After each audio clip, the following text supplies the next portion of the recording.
Video করতেছি তো মাছগুলো।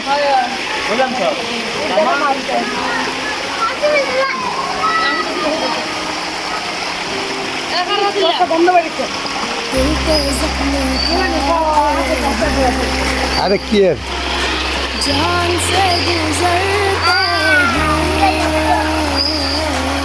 অনেক সুন্দর একটা দৃশ্য, অনেক সুন্দর হইতেছে। না দেখার কি আছে, তুমি না যা সুন্দর একটা দৃশ্য। ভিডিও করতেছে, পরে কি করবো? পরে এটা লাগাবো।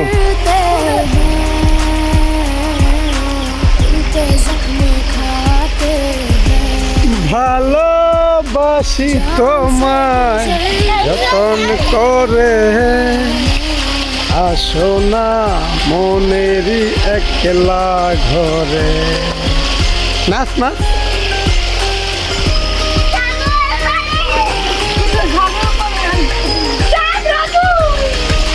এই যে দেখুন আপনারা, এটা হচ্ছে আমার গ্রামের দৃশ্য। জায়গাটা অনেক সুন্দর। ওই যে সামনে একটা ছোট একটা খাল, এটা দিয়ে নৌকা চলাচল করে। আমরা এই জায়গা থেকে অনেক মাছ ধরেছি।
আরে মোবাইলে পানি পড়তেছে, কি ভালো রে, মোবাইলটা আমার নষ্ট।